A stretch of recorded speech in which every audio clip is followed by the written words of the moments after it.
Praise the lord. మరి ఈరోజు దేవుడు మనకిచ్చిన కీర్తన 5వ కీర్తన. ఇది దావీదు రాసిన కీర్తన. ఇక్కడ చూడండి, మరి ఈ కీర్తనని నేను ధ్యానిస్తున్నప్పుడు యోహాను సువార్త నాకు అనిపించింది. దేవుడు పలికిన మాటలు యోహాను సువార్త 16వ అధ్యాయం 33వ వచనంలో ఒక మాట అంటారు. 16వ అధ్యాయం యోహాను సువార్త 16వ అధ్యాయము 33వ వచనంలో, నాయందు మీకు సమాధానము కలుగునట్లు ఈ మాటలు మీతో చెప్పుచున్నాను. లోకములో మీకు శ్రమ కలుగును, అయినను ధైర్యము తెచ్చుకొనుడి, నేను లోకమును జయించి ఉన్నాను. హల్లెలూయా. చూసారా, లోకములో మీకు శ్రమ కలుగుతుంది ఖచ్చితంగా. అసలు క్రైస్తవ జీవితం అంటే చాలా మంది రెడ్ కార్పెట్ అనుకుంటారు, కానీ నిజంగా శ్రమలైతే 100% ఉంటాయండి. కానీ శ్రమలో నేను నీకు తోడై ఉంటాను, నిన్ను విడిపిస్తాను, నీకు ఘనతనిస్తాను అని మరి ఎన్ని మాటలు బైబిల్లో ఉంటాయో. కాబట్టి ఈరోజు మనము శ్రమల విషయంలో ధైర్యపడకుండా, దేవుడు సమస్తమును జయించి ఆయన నీ కొరకు నా కొరకు సిలువపైన మరణించి చనిపోయి ఆయన తిరిగి లేచాడు. ఆయన సమస్తమును జయించిన దేవుడు. కాబట్టి నేను లోకమును జయించి ఉన్నాను, కాబట్టి మీరు ధైర్యం తెచ్చుకోనడి అంటున్నాడు. కాబట్టి ఈరోజు ధైర్యం తెచ్చుకుందాం. దిగులు పడకుండా, శ్రమ ఉందని దిగులు పడకుండా ధైర్యం తెచ్చుకుందాం. యేసయ్య వైపు చూద్దాం. చూడండి, దావీదు రాసిన కీర్తనలో మొదటి వచనము 5వ కీర్తన, యెహోవా నా మాటలు చెవిన పెట్టుము, నా ధ్యానం మీద లక్ష్యం ఉంచుము. చూసారా, మన మాటలు. అందుకే 19వ కీర్తనలో కూడా ఇక్కడ 14వ వచనంలో అంటాడు, యెహోవా నా ఆశ్రయదుర్గమా, నా విమోచకుడా, నా నోటి మాటలను నా హృదయ ధ్యానము నీ దృష్టికి అంగీకారములగునుగాక. ఈరోజు మన నోటి మాటలు దేవుడు వినాలి అంటే, మన ధ్యానం మీద దేవుడు లక్ష్యం ఉంచాలంటే అవి రెండు దేవునికి అంగీకారంగా ఉండాలి. దేవుడికి నచ్చినట్లుగా దేవుడు అంగీకరించే విధంగా ఉండాలి. ఈరోజు ఇక్కడైతే ఈ 19వ కీర్తనలో అడుగుతాడు బాగా, దేవా నా పొరపాట్లు 12వ వచనం నుంచి 14వ వచనం వరకు దేవుడి సన్నిధిలో ఒప్పుకుంటాడు. తన పొరపాట్లు కనుగొని వాడు ఎవడు ప్రభువా, నేను రహస్యంగా చేసిన తప్పులు క్షమించి నన్ను నిర్దోషినిగా తీర్చుము. రహస్యంగా చేసిన తప్పులు, చూడండి, బయట చేసిన తప్పులు ఈజీగా పట్టుకోవచ్చు, కానీ నీ హృదయంలో చేస్తున్న తప్పులు, నీ అంతరంగంలో చేస్తున్న తప్పులు, ఫస్ట్ లో నేనైతే ఏదైనా ఉంటే వెంటనే మొహం మీద అనడము, లేకపోతే గద్దించడము, తిట్టడము, మాటకి అట్లా ఉండేది.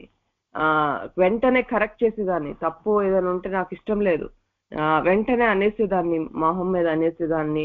కానీ ఎప్పుడైతే మరి సత్యం నేర్చుకుంటున్నానో ఆ సమయంలో అనడం మానేశాను కానీ హృదయం లోపల మాత్రము అది మానలేదు. హృదయం లోపల అనుకునేది అది తగ్గలేదు, అది మానలేదు. కానీ ఆ లోపల అనుకునేది బయట ఎవరు చూడరు, దేవుడు తప్ప. అరహస్యంగా చేస్తున్న ఆ పాపాన్ని చూసేది దేవుడు ఒక్కడే. తన పొరపాట్లు కనుగొన్నవాడు ఎవడు? మనం బయటికి బాగా నీతిమంతులకు కనిపించవచ్చు, కానీ లోపల నువ్వు ఎంత ద్వేషం పెట్టుకున్నావో, ఎంత పగ పెట్టుకున్నావో, ఎంత కక్ష పెట్టుకున్నావో, ఎన్ని మాటలు అంటున్నావో, అవన్నీ కూడా దేవుడు చూస్తున్నాడు. నేను రహస్యంగా చేసిన తప్పులను క్షమించి నన్ను నిర్దోషిగా తీర్చుము. దురభిమాన పాపంలో పడకుండా నీ సేవకుని ఆపుము. వాటిని నన్ను ఏలనీయకము. అప్పుడు నేను యథార్థవంతుడినై అధిక ద్రోహం చేయకుండా నిందారహితుడు నగుదును. యెహోవా నా ఆశ్రయదుర్గమా, నా విమోచకుడా, నా నోటి మాటలు. ఈరోజు హృదయం నిండి ఉన్న దాన్ని బట్టి నోరు మాట్లాడుతుందండి.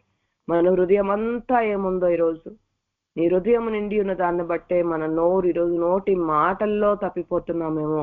మాటల ద్వారా నువ్వు ఇతరులను బాధ పెట్టేవారిగా, దుఃఖ పెట్టేవారిగా నువ్వు మాటలు, ఈరోజు మన మాటలు దేవుడికి అంగీకారంగా లేవేమో. మనం సరి చేసుకుందాం ఈరోజు. దేవా నా నోటి మాటలు నా హృదయ ధ్యానం నీకు అంగీకారంగా ఉండాలయ్యా. దేవుడు ఈరోజు నా ప్రార్థన వినాల. యెహోవా నా మాటలు చెవిన పెట్టుము, నా ధ్యానం మీద లక్ష్యం ఉంచుము. ఈరోజు ధ్యానము అందుకే ఫిలిప్పీలకు రాసిన పత్రిక 4వ అధ్యాయము 8వ వచనంలో ఉంటది, మెట్టుకు సహోదరులారా, ఏ యోగ్యత అయినను మెప్పైనను ఉండిన ఎడల, ఏవి సత్యమైనవో, ఏవి మాన్యమైనవో, ఏవి న్యాయమైనవో, ఏవి పవిత్రమైనవో, ఏవి రమ్యమైనవో, ఏవి ఖ్యాతి గలవో వాటి మీద ధ్యానం ఉంచుకొనుడి. ఈరోజు మన ధ్యానం దేని మీద ఉంటుంది? ధ్యానం అంతా సమస్య మీదే. ధ్యానం అంతా వాళ్ళిట్లన్నారు, వీళ్ళిట్లన్నారు, వాళ్ళన్న మాటల మీదే ధ్యానము. లేకపోతే ఉన్న సమస్యను, లేకపోతే ఉన్న అనారోగ్య పరిస్థితిని మాటి మాటికి ధ్యానించుకోవడం. ధ్యానం ఈరోజు మన నోటి మాటలు ధ్యానములో తప్పిపోతున్నామేమో. ధ్యానం, దేవా నా నోటి మాటలను చెవిని పెట్టుమో, నా నోటి మాటలను చెవిని పెట్టుమో, నా ధ్యానం మీద లక్ష్యం ఉంచుము. ఈరోజు మన ధ్యానం మీద, ధ్యానం నువ్వేం ధ్యానం చేస్తున్నావు కూడా దేవుడు చూస్తున్నాడు. దాన్ని దేవుడు ఈరోజు లక్ష్య పెట్టాలంటే, చూడాలంటే ఈరోజు ఆ రెండు దేవునికి అంగీకారంగా ఉంటున్నాయా సరి చేసుకుందాం. ఈరోజు నా రాజా, నా దేవా, నా అర్థధ్వని ఆలకించుము, నిన్నే ప్రార్థించుచున్నాను. దావీదైతే ఎంత ధైర్యంగా దేవుడి సన్నిధికి వెళ్ళి అడుగుతున్నాడు, దేవా నువ్వు నా నోటి మాటలను నువ్వు చెవిని పెట్టాలా, నేను పలుకుతున్న మాటలను. మరి ఆయన ఎంత శుద్ధి చేసుకున్నాడు కాబట్టే అంత ధైర్యంగా అడగగలుగుతున్నాడు దేవుణ్ణి. ఈరోజు నువ్వు నేను మరి అట్లా దేవుణ్ణి అడగగలుగుతున్నామా? నా రాజా, నా దేవ, ఆయన రాజు అయినప్పటికీ కూడా, ఆయనకు అంత అధికారం ఉన్నప్పటికీ కూడా దేవుణ్ణే మరి రాజుగా భావిస్తున్నాడు. నా రాజు దేవుడే, నా రాజు దేవుడే. ఆయన అధికారం కిందకు వస్తూ, ఆయన ప్రభుత్వానికి అంటే ఆయనకు లోబడి, అంటే దేవునికి అన్ని విషయాల్లో లోబడుతూ, నేను కాదు, నాకున్న అధికారం కాదు. ఈరోజు చాలా మంది అనుకుంటాం, నేను చెప్పినట్టు వినాలి నా ఇంట్లో, నేను చెప్పినట్టే నడవాలి, నాదే అల్టిమేట్ డెసిషన్ అని చాలా మంది చేస్తాం. అది ఎప్పుడైతే అలా వినకపోవడాన్ని బట్టి ఏమవుతుంది, బాగా మనం కృంగిపోతాం. లేకపోతే కుటుంబంలో గొడవలు, లేకపోతే సమస్యలు. ఈరోజు మన రాజు ఆయన అధికారంలోనికి, ఆయన ప్రభుత్వం కిందకి, ఆయనకు లోబడే వారిగా మనం ఉండాలి. నా దేవా నా అర్థధ్వని ఆలకించము, నిన్నే ప్రార్థించుచున్నాము. ఈరోజు ప్రార్థనలో తగ్గిపోతున్నాము, దేవుడి సన్నిధికి రావట్లేదేమో, ప్రార్థించట్లేదేమో. నిన్నే ప్రార్థించుచున్నాను అంటున్నాడు. ప్రార్థన, ఈరోజు ప్రార్థన చాలా ఇంపార్టెంట్. అన్ని చేస్తాము, పాటలు పాడతాము, ఇంకేదో సువార్త ప్రకటిస్తాము, ఇంకా రకరకాలుగా అన్ని చేస్తాం. కానీ ప్రార్థనలో ఎక్కువ సమయం గడపాలంటే మాత్రము గడపట్లేదు. ఇంకేమన్నా చేయగలుగుతాం, ఎన్ని రెస్పాన్సిబిలిటీస్ ఇచ్చినా తీసుకుంటాం, కానీ ప్రార్థన విషయంలో మాత్రము వెనకబడిపోయేవారుగా ఉంటున్నామేమో. ప్రార్థన, ఇక్కడ దావీదైతే చూడండి, యెహోవా ఉదయమున నా కంఠస్వరము నీకు వినబడును, ఉదయమున నా ప్రార్థన నీ సన్నిధిని సిద్ధం చేసి కాచి ఉండును. ఉదయాన్నే లేస్తున్నాడంట. ఉదయకాల ప్రార్థన ఎంతమంది మరి ఉత్సాహంతో దేవుడి సన్నిధికి వస్తున్నాం. మనమే ఈరోజు ప్రశ్నించుకున్నాం. ఎవరు చెప్పాల్సిన అవసరం లేదు. ఈరోజు ఉదయకాల ప్రార్థన ఎంతమంది నిర్లక్ష్యం చేస్తున్నాం. 119వ కీర్తనలో 147వ వచనంలో కూడా, తెల్లవారక మునిపే మొరపెట్టి తిని నీ మాటల మీద నేను ఆశ పెట్టుకుని ఉన్నాను. నీవిచ్చిన వాక్యం నేను ధ్యానించుటకై నా కనులు రాత్రి జాములు కాకమునుపే తెలుసుకుందును. చూసారా, తెల్లవారక మునిపే, ఉదయమునే కంఠస్వరము నీకు వినబడను. మన కంఠస్వరము ఉదయాన్నే దేవుడి సన్నిధికి వినబడుతుందా? ఉదయాన్నే లేచి దేవుడి సన్నిధిలో ప్రార్థన చేస్తూ కంఠస్వరం వినిపిస్తుందంట.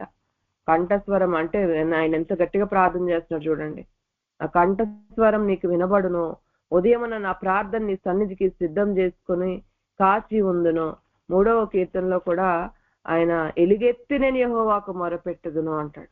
ఎలుగెత్తి దేవుడి సన్నిధిలో మొరపెట్టుకుంటున్నాను అంటాడు. మనం గట్టిగా దేవుడికి ప్రార్థన చేసేవారిగా, మరి పాటలు పాడేవారిగా, 57వ కీర్తనలో కూడా 57వ కీర్తన 8వ వచనంలో కూడా ఇక్కడ చూడండి, నా ప్రాణమా మేలుకొనుము, స్వరమండలమా సితారా మేలుకొనుడి, నేను వేకువనే లేచేదని అంటాడు. ఈరోజు ఉదయకాల ప్రార్థన చేయట్లేదేమో మనం. దేవుడి సన్నిధిలో ప్రార్థన చేసి కాసి ఉందును అంటే వెయిట్ చేయాలి, వెయిట్ చేస్తున్నాడంట.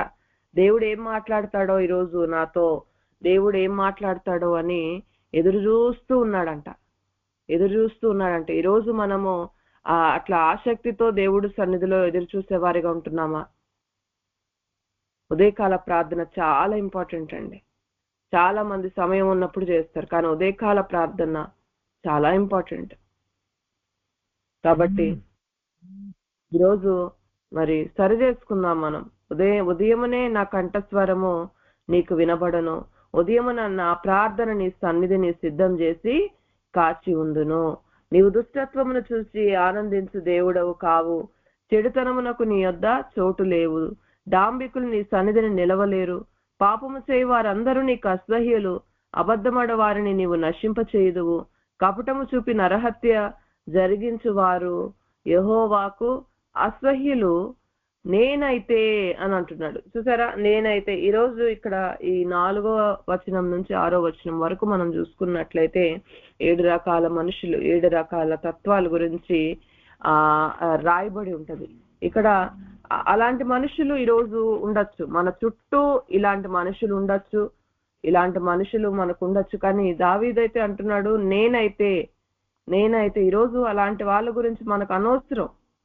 అలాంటి వాళ్ళని చూసి మనము మాట్లాడుతూ మనమే దేవుని నుంచి తప్పిపోయేవారిగా నేనైతే అని అంటే వాళ్ళ గురించి మనకు అనవసరం. ఈరోజు వాళ్ళు ఎలా చేశారు, వీళ్ళు ఎలా చేశారు అని చెప్పుకుంటూ నిజంగా నువ్వు నేనే దేవుని నుంచి తప్పిపోయిన వారిగా మనం ఉంటున్నామేమో.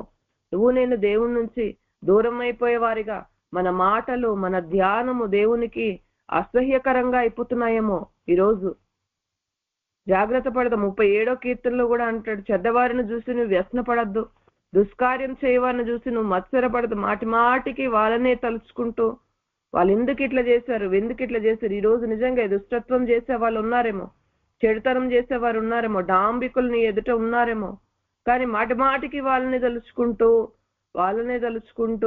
వాళ్ళ మాటలే ధ్యానిస్తూ నోటి మాటల్లో తప్పిపోతూ దేవునికి ప్రార్థనకు దూరం అయిపోయి ఉదయాన్నే లేచి దేవుడి సన్నిధిలో మొరపెట్టాల్సింది పోయి తప్పిపోయి అలా ఉన్నట్లయితే నిజంగా మనం కూడా అదే కేటగిరీలోకి వెళ్ళిపోతాం, అదే విధంగా వెళ్ళిపోతాం. ఈరోజు దుష్టత్వం చూసి దేవుడు ఆనందించే దేవుడు కాదు. దుష్టత్వం, నీలో ద్వేషం ఉన్నట్లయితే, నీలో క్రూరత్వం ఉన్నట్లయితే, ఒకరికి హాని చేసే స్వభావము నీకున్నట్లయితే, చూడండి దావీదు మరి ఎప్పుడైతే సౌలు నుంచి పారిపోతాడో చంపుతుంటే పారిపోయి ఒక దగ్గర దాచుకున్నప్పుడు అక్కడ యాజకుడు దగ్గర దాచుకున్నప్పుడు అక్కడ ఉన్నాడని చెప్పేసి ఒక వ్యక్తి, దోయేగన్న వ్యక్తి చూసి వెళ్ళి చెప్తాడు. చెప్పినప్పుడు జస్ట్ ఒక మాట అక్కడున్న మరి వాళ్ళకు తెలియదు అసలు దావీదు ఎందుకు వచ్చాడు ఏంటి ఏమీ తెలియదు. కానీ నిజంగా ఆ ఒక్క మాట చెప్పినందుకు అక్కడ ఎంతో మందిని చంపినట్లుగా మనం చూస్తాం. అక్కడ సౌలు ఎంతో మందిని అక్కడ 52వ కీర్తన అండి, 50 యాజకులు 52వ కీర్తనలో దావీదు అహిమెలెకు ఇంటికి వచ్చి ఉన్నాడని అతనితో చెప్పినప్పుడు దావీదు రచించిన కీర్తన అని ఉంటది. 52వ కీర్తన, శూరుడా చేసిన కీడును బట్టి నీవెందుకు అతిశయపడుచున్నావు. చూసండి, చేసిన కీడు తీసుకెళ్లి ఒక్క మాట చెప్పేసరికల్లా 85 మందిని అక్కడ సౌలు హతం చేస్తాడు, చంపేస్తాడు. మరి ఒక్క మాట అక్కడ మాట ఇక్కడ తీసుకెళ్లి చెప్తాడు అంతే. హానికరమైన స్వభావము, దుష్టత్వము, స్వార్థం కోసం లేదా చెడు మార్గం అనుసరించటము, ఇలాగా చూడండి. అలా చేస్తే దేవుడికి ఇష్టం లేదు. అక్కడ మాటలు ఇక్కడ మాటలు అక్కడ. ఈరోజు మనము మానేయాల. వాళ్ళ గురించి వీళ్ళ గురించి హాని చేసే మాటలు, నీ మాటల ద్వారా ఇతరుల యొక్క రెప్యుటేషన్ పోతుందేమో. వాళ్ళు ఇలాంటి వాళ్ళు అలాంటి వాళ్ళని చెప్పడాన్ని బట్టి నిజంగా నువ్వే దేవుడి నుంచి దూరం అయిపోతున్న పరిస్థితుల్లోకి నువ్వు వెళ్ళిపోతున్నావేమో. ఎఫెసీయులకు రాసిన పత్రికలో 4వ అధ్యాయం 31వ వచనంలో సమస్తమైన ద్వేషమును, కోపము, క్రోధము, అల్లరి, దూషణ, సకలమైన దుష్టత్వమును మీరు విసర్జించుడి. చూసారా, ఇవన్నీ కూడా విసర్జించాలంటే, విసర్జించిన దాన్ని మనం తిరిగి చూస్తామా? చూడము. ఈరోజు విసర్జించుడి. ఒకని ఎడల ఒకడు దయగలిగి కరుణా హృదయములై క్రీస్తునందు దేవుడు మిమ్మల్ని క్షమించిన ప్రకారం మీరును ఒకరినొకరు క్షమించుడి. ఎక్కడ క్షమిస్తున్నాం? క్షమించలేకపోతున్నాం. క్షమించలేను, అసలు నేను వాళ్ళని క్షమించలేను అంటాం మనం. ఈరోజు మరి వాక్యం అయితే మనం క్షమించాలని అంటాం, ఒకరినొకరు ప్రేమించుకునే వారిగా. అంతేగాని ద్వేషము, పగ, కక్షలు, మరి ఇవన్నీ, కోపము, క్రోధం, ఇవన్నీ పెట్టుకున్నట్లయితే దేవుడు నీ ప్రార్థన, నా ప్రార్థన ఆలకించడండి. నీవు దుష్టత్వమును చూసి దేవుడు నిజంగా మనము బాధపడితే దేవుడు మనతో ఉంటాడు, కానీ మనము బాధ పెడితే మాత్రం దేవుడు మనతో ఉండడు. ఈరోజు దుష్టత్వం చూసి దేవుడు ఆనందించే దేవుడు కాదు, ఆనందించే దేవుడు కాదు. కాబట్టి చూడండి, అలాంటి మనుషుల మధ్యలో మనం ఉన్నట్లయితే మనం చాలా జాగ్రత్త పడాలి. ఈరోజు జాగ్రత్త పడుతూ మనము వాళ్ళలాగా అయిపోకుండా ఫస్ట్ మనం జాగ్రత్త పడాలి. అందుకే దావీదు అంటాడు, నేనైతే ఎన్నో కీర్తనలో ఉంటది, నేనైతే నీతి గలవాడనై నీ ముఖ దర్శనం చేస్తానయ్యా, ఇవన్నీ నాకు అనవసరం, నేను తప్పిపోవద్దు ప్రభువా అని చెప్పి ఎంతో జాగ్రత్త పడతా ఉంటాడు. నీవు దుష్టత్వం చూసి దేవుడు ఆనందించే దేవుడు కాదండి. ఖచ్చితంగా మనం గాని దేవుడు చెప్పినట్టు నడుచుకున్నట్లయితే దేవుడు ఖచ్చితంగా పగ తీర్చుకున్నట నా పని అంటాడు. వ్యాజ్యాన్ని దేవునికి అప్పగించే వారిగా మనం ఉండాలి. మనం మాత్రం దేవుడి యొక్క వాక్య ప్రకారంగా మనం నడుచుకున్న వారిగా. ఎందుకంటే అదే 12వ వచనంలో ఉంటది, యెహోవా నీతిమంతులను ఆశీర్వదించువాడవు నీవే అంటాడు. హల్లెలూయా. చూసారా, ఎవరిని ఆశీర్వదిస్తాడు దేవుడు?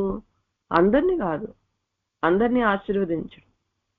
నీకు రక్షణ ఉచితమే, కానీ నువ్వు ఈ భూలోకంలో నువ్వు ఆశీర్వదింపబడాలి అంటే నీతిమంతులను ఆశీర్వదించువాడవు నీవే. దేవుడి యొక్క నీతి, దేవుడి యొక్క చిత్తానుసారంగా మనం నడుచుకుంటేనే రక్షణకు నువ్వేం చేయాల్సిన అవసరం లేదు, నీకు ఉచితమే. కానీ నువ్వు భూమి మీద ఆశీర్వదింపబడాలి అంటే నువ్వు వెల చెల్లించాలి. దేవుడు చెప్పినట్టు మనం నడుచుకోవాల్సిందే. ఆయన వాక్య ప్రకారంగా ఆయన నీతిని అనుసరించి నడుచుకున్నట్లయితేనే ఈరోజు నేను భూమి మీద ఆశీర్వదింపబడతాం. నీతిమంతులను నువ్వు ఆశీర్వదించువాడవు. చూసారా, కాబట్టి జాగ్రత్త పడతాం. ఈరోజు చెడుతనమునకు నీ యొద్ద చోటు లేదు.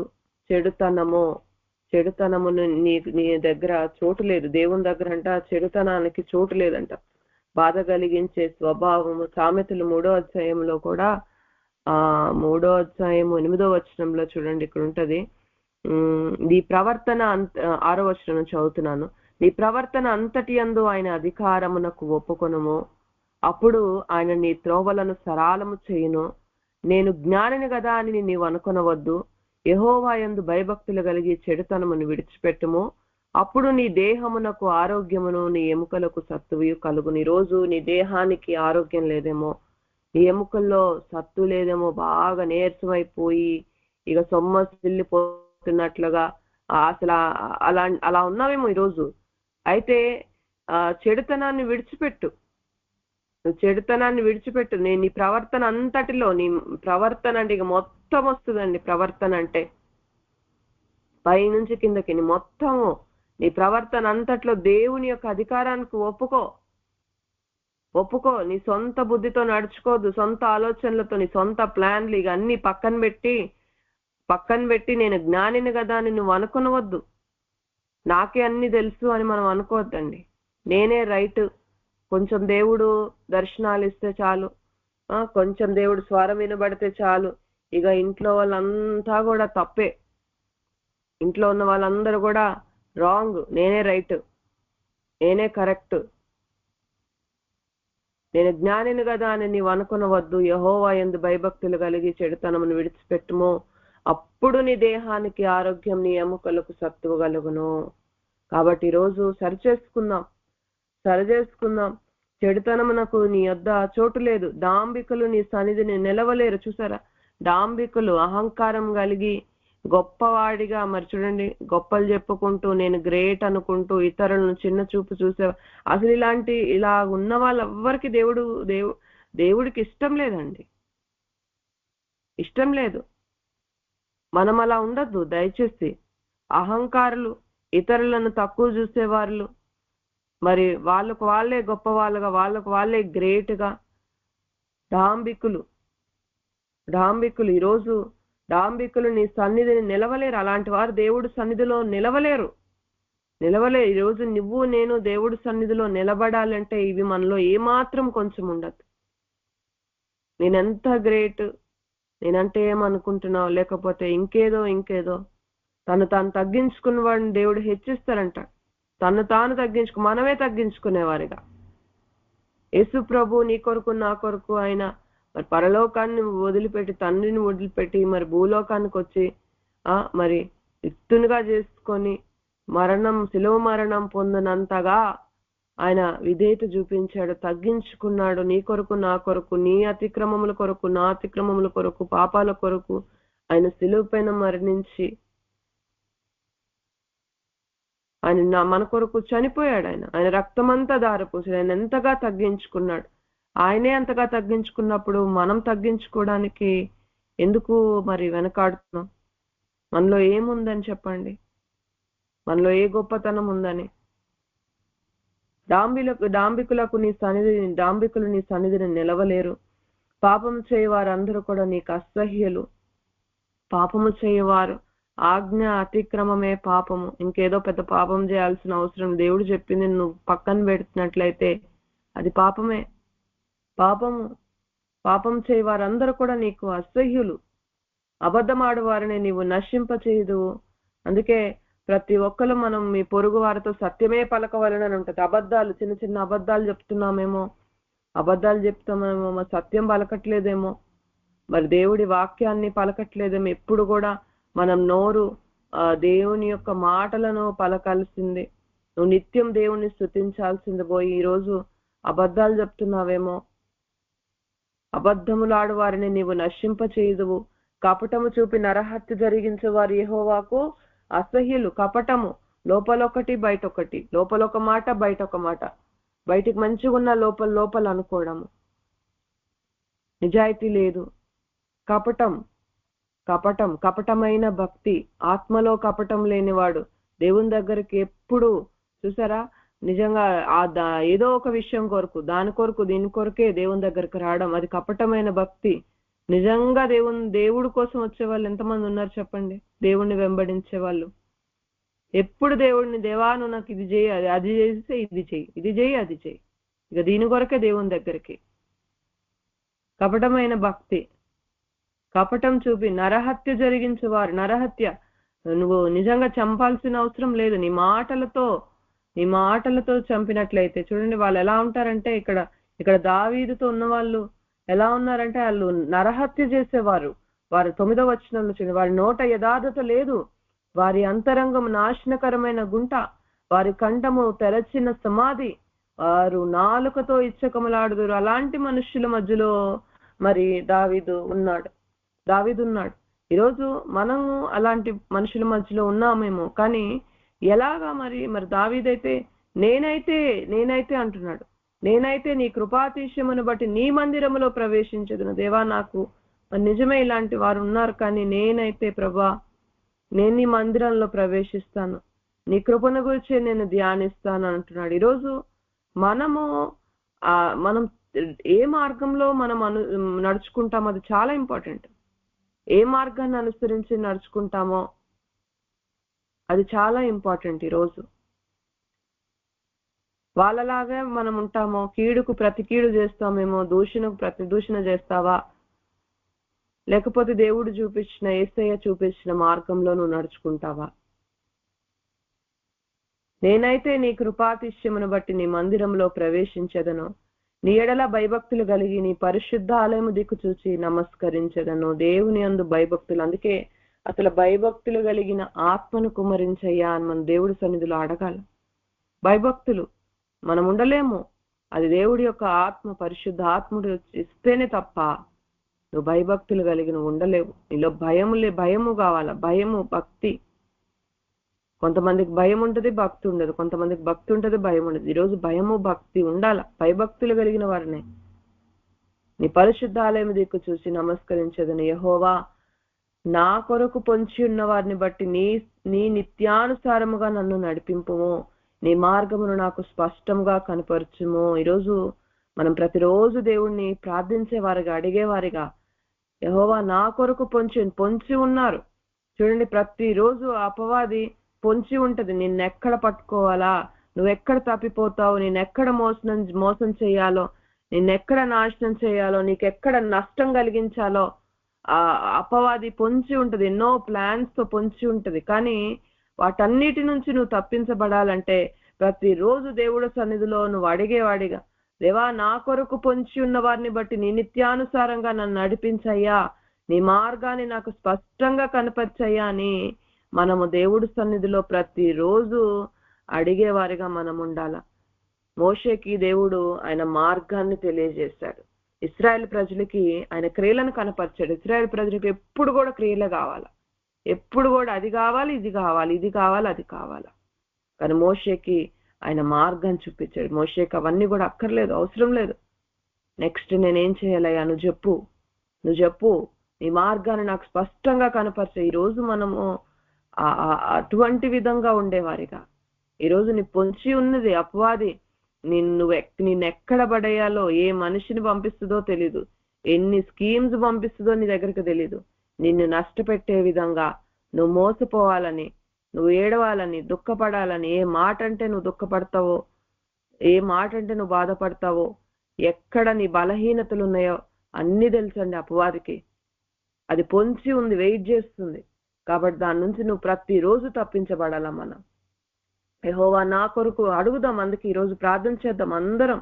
యెహోవా నా కొరకు పొంచి ఉన్న వారిని బట్టి నీ నిత్యానుసారంగా నన్ను నడిపించుము, నీ మార్గమును నాకు స్పష్టంగా కనపరచుము, నీ మార్గాన్ని నాకు స్పష్టంగా కనపరచయ్యా అని అడిగేవారిగా మనం ఉండాలా. దేవా వారు నీ మీద 9వ వచనం, వారి నోట యథార్థత లేదు, వారి అంతరంగము నాశనకరమైన గుంట, వారి కంఠము తెరచిన సమాధి. అసలు సమాధి తెరిస్తే ఎలా ఉంటుందండి? ఉయబడిన సమాధిని తెరిస్తే అసలు మొత్తం కంప. ఈరోజు వాళ్ళ కంఠం ఎట్లా ఉంటదంట? తెరచిన సమాధి లాగా ఉంటదంట.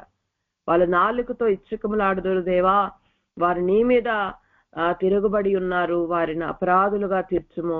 వారు నీ మీద తిరుగుబడి ఉన్నారు, నీ మీద, ఆయన మీద చేస్తుంటే నిజంగా మనం దేవుడికి ఇష్టమైన ప్రజలుగా మనం ఉన్నట్లయితేనండి, మనల్ని అంటే దేవుడిని అన్నట్టే.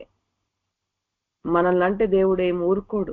సౌలు దేవుడి ప్రజలను హింసిస్తుంటే అక్కడికి వెళ్ళి దేవుడు అడుగుతాడు, సౌల నువ్వు నన్నెందుకు హింసిస్తున్నావు అంటాడు. అక్కడ హింసిస్తుంది ఎవరిని? దేవుడి యొక్క ప్రజలను. నిజంగా మనల్ని హింసిస్తే, నిజంగా మన దేవుడు చెప్పినట్లుగా ఆయన నీతిని అనుసరించి నడుచుకున్నట్లయితే మన మీదకి వస్తున్నప్పుడు దేవుడు ఊరుకోడండి. ఆయన హింసించినట్లే వారు నీ మీద తిరగబడి ఉన్నారు, వారిని అపరాధులుగా తీర్చుము. వారు తమ ఆలోచనల్లో చిక్కుబడి కూలుదురుగాక, వారు చేసిన అనేక దోషములు బట్టి వారిని వెలివేయము. పగ తీర్చుకున్నట నా పని. ఈరోజు వ్యాజ్యాన్ని దేవునికి అప్పగిస్తున్నాడు. ఈరోజు నువ్వు నేను వ్యాజ్యాన్ని దేవునికి అప్పగించేవారిగా, నీ పక్షా నుండి యుద్ధం చేసేది దేవుడికి అప్పగించుకోవాలి. అంతేగాని మనం కూడా వారి కంఠము తెరచిన సమాధి అన్నట్లుగా నేను కూడా మాట్లాడగలను, నేను కూడా తిట్టగలను అని మాటకు జవాబిస్తూ వాళ్ళు చేసినట్లు మనం చేసినట్లయితే ఈరోజు మనం ఎంతో నష్టపోయే పరిస్థితిలోకి మనం వెళ్ళిపోతాం. కాబట్టి ఈరోజు ఇప్పటికైనా సరి చేసుకుందాం. ఈరోజు మన మాటలు దేవుడు వినాలా. దేవా నేను చేస్తున్న ప్రార్థన నీ సన్నిధికి వెళ్ళాలా, నా ధ్యానం మీద నువ్వు లక్ష్యం పెట్టయ్యా. దేవుడు ప్రతిదీ నీకు జవాబు ఇవ్వాలంటే ఈరోజు మనము అవి అంగీకారంగా ఉన్నాయా లేవా దేవునికి? నిన్ను ఆశ్రయించు వారందరూ సంతోషించుదురు, నీవే వారిని కాపాడుదు గనక వారు నిత్యము ఆనంద ధ్వని చేయుదురు. చూసారా, దావీదు మరి అన్ని విషయాల్లో దేవుణ్ణి ఆశ్రయిస్తున్నాడు కాబట్టి ఎంతో సంతోషిస్తున్నాడు. ఈరోజు నువ్వు మనుషులను ఆశ్రయిస్తున్నావేమో, నీకు సమస్య వచ్చిన వెంటనే మనుషులను ఆశ్రయిస్తున్నావేమో, లేకపోతే అధికారులను, లేకపోతే రాజులను, నీ సమస్య ఎలా పరిష్కారం అవుతుందని అటు ఇటు మనుషుల దగ్గరకు పరుగులు తీస్తున్నావేమో. నిజంగా దాన్ని బట్టి నీకేం సంతోషం రాదండి. ఇక్కడ దావీదు నిత్యము ఆనందంగా ఉంటున్నాడు. ఎందుకు చెప్పనా? ఎందుకంటే ఆయన ప్రతిసారి దేవుని దగ్గరికే వెళ్తాడు, ప్రతిసారి దేవుని దగ్గరికే వెళ్తాడు కాబట్టి దేవుడు ఆయన ప్రార్థన ఆలకిస్తాడు, నన్ను కాపాడుతాడు, నాకు జవాబిస్తాడు ఆయనకు తెలుసు కాబట్టి నిత్యము ఆనంద ధ్వని చేస్తున్నాడు. నిత్యము ఒక్కసారి కాదు, ఏదో ఒక్కసారి కాదు, ప్రతిసారి ఆయన సంతోషంగా ఆనందంగా ఉండగలుగుతున్నాడు. అంటే అన్ని విషయాల్లో ఆయన దేవుణ్ణి ఆశ్రయిస్తున్నాడు. ఈరోజు మనం కూడా ఏ చిన్న విషయంకైనా దేవుని దగ్గరికి వెళ్ళేవారిగా మన సమస్యను దేవునికి చెప్పుకుని, నిజంగా దేవుడు జోక్యం చేసుకుంటే చాలా సంతోషం వస్తుందండి. మన మనుషులు చెప్పుకుంటే ఏది కూడా రాదు. నిజంగా దుఃఖమే. ఇంకా వాళ్ళు నిన్నే అనొచ్చు, నీలోనే తప్పుంది, నువ్వే సరి చేసుకో అని అనొచ్చు. ఈరోజు దేవుని దగ్గరికి వెళ్ళినట్లయితే ఈరోజు నీ జీవితంలో ఆనందం లేదేమో, ఆనంద ధ్వని లేదేమో, నీ జీవితంలో సంతోషం లేదేమో, నువ్వు దేవుణ్ణి ఆశ్రయించు. దేవుడికి నీ సమస్య అంతా చెప్పుకో, నీ చర్య అంతా చెప్పుకో. మేము యుఎస్ నుంచి రిటర్న్ వచ్చినప్పుడు మరి ఒకటేసారి అన్ని సంవత్సరాలు అక్కడున్న మేము వదిలిపెట్టి వచ్చేసరికల్లా మేము మా అత్త మామయ్యతో ఉండేవాళ్ళం అనమాట పైన ఫస్ట్ ఫ్లోర్ లో. అక్కడ నిజంగా ఒక్క రూమ్ లో ఉండడానికి చాలా కష్టమయ్యేది. ఆ ఒక్క రూమ్ లో అడ్జస్ట్ అయ్యి ఉండడానికి. అక్కడ నిజంగా పిల్లలు పెద్దోళ్ళు అయిపోయారు, సరిపోయేది కాదు. ఏం చేయాలో నాకు అర్థమయ్యేది కాదు. కనీసం ప్రార్థన గట్టిగా చేసుకోవడానికి కూడా ప్రార్థన ఉండేది కాదు. ప్రార్థన చేస్తుంటే ఆ పక్కన ఇంటి ఆ వ్యక్తి ఒక కిటికీ కొంచెం దగ్గరికి, వాళ్ళ బాత్రూమ్ కిటికీ ఉంటది మా బాత్రూమ్ దగ్గర. సో బాత్రూమ్ కి ముందు కొంచెం ప్లేస్ ఉంటది అనమాట. సో అదంతా సౌండ్ ప్రూఫ్ ఉంటది మాది. సో ఆ బాత్రూమ్ దగ్గర చేసుకుంటే కొంచెం వినిపించదని చెప్పి అక్కడ ప్రేయర్ చేసేదాన్ని అనమాట, అక్కడ ఉన్న కొంచెం ప్లేస్ లో. సో ఆ పొద్దున మార్నింగ్ లేసి 3 o'clock కొంచెం గట్టిగా పాటలు పాడుతూ అట్లా గట్టిగా ప్రార్థన చేయడం నాకు ఇష్టము. సో అట్లా ప్రార్థన చేస్తుంటే ఆ పక్కింటి వ్యక్తి పొద్దున్నే లేచి ఆయన నేను స్టార్ట్ చేస్తే ఆయన చప్పట్లు కొడతాడు, ఎందుకంటే నన్ను ఆపమని. అరే ఆ చిన్న ప్లేస్ లో కూడా నేను ప్రార్థన చేయలేకపోతున్నానే అని చెప్పి చాలా అసలు దేవుని సన్నిధిలో చెప్పుకోవడం కాదు కానీ లోపల ఏడ్చుకునేదాన్ని. ఏంటి ప్రభువా అని ఏడ్చుకునేదాన్ని. నిజంగా ఒక రోజు చాలా దుఃఖం వేసి బాధపడుతూ దేవుడి సన్నిధిలో ప్రార్థన చేస్తున్నప్పుడు నేను మనసులో అనుకున్నానండి. మనసులో అనుకున్న ఆ 1 week వాళ్ళు ఆ ఇల్లు అమ్మేసి వెళ్ళిపోయారు.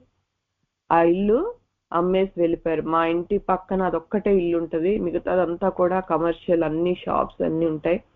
సో ఆ ఒక్క ఇల్లు కూడా వాళ్ళు అమ్మేసుకొని వెళ్ళిపోయారు.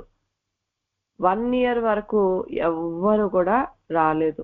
ఇంతప్పుడు మేము వచ్చి ఆల్మోస్ట్ 2.5 years అవుతుంది. 1 year వరకు కూడా ఎవ్వరు రాలేదు, వాళ్ళు అమ్మేశారు. రీసెంట్ గా వస్తే అదొక షోరూమ్ అయిపోయింది.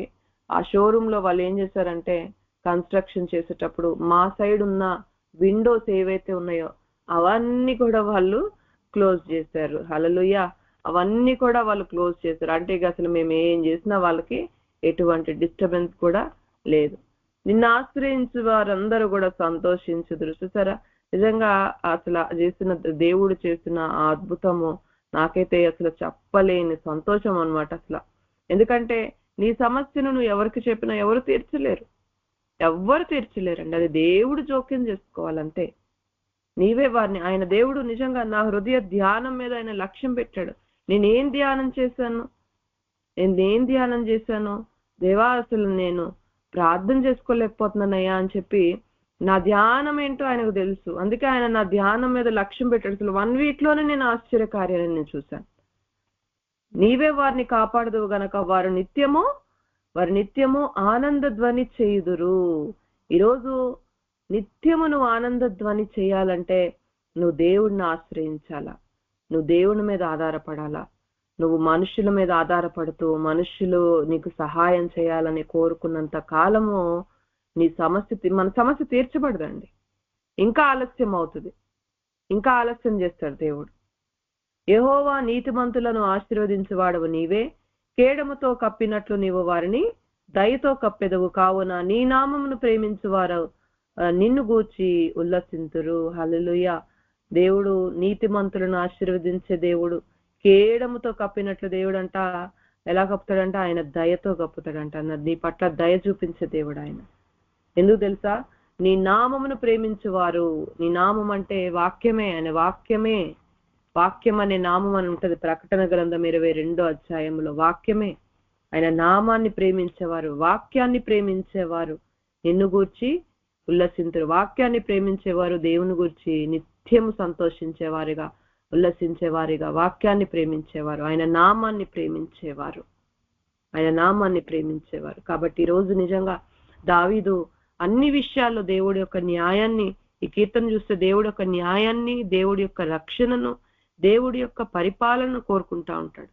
కాబట్టి ఈరోజు మనం కూడా అదే విధంగా దావీదు మన కీర్తన ద్వారా మనం ఎన్నో నేర్చుకోవచ్చు. కాబట్టి ఈరోజు సరి చేసుకుందాం. ఈ 7 రకాల స్వభావాలు మనలో ఉన్నాయేమో, మనలో ఉండకుండా జాగ్రత్త పడదాం. ఒకవేళ అలాంటి మనుషుల మధ్యలో మనం ఉన్నట్లయితే ఏ విధంగా మరి దావీదు దేవుడిని ఆశ్రయిస్తున్నాడో అలా మనం కూడా ఆశ్రయించినట్లయితే నిత్యము మనము సంతోషించేవారుగా, నిత్యము ఆనందించేవారుగా మనం ఉంటాం. ఈరోజు మన నోటి మాటలు, హృదయ ధ్యానం దేవునికి అంగీకారంగా ఉన్నాయో లేవో మనం జాగ్రత్త పడదాం. లేనట్లయితే ఆయన సన్నిధికి వెళ్దాం, ఆయన్ని అడుగుదాం, దేవుడి సన్నిధిలో చెప్పుకుందాం, ఒప్పుకుందాం, విడిచిపెడదాం. ఆయన రక్తం ద్వారా కడగబడదాం.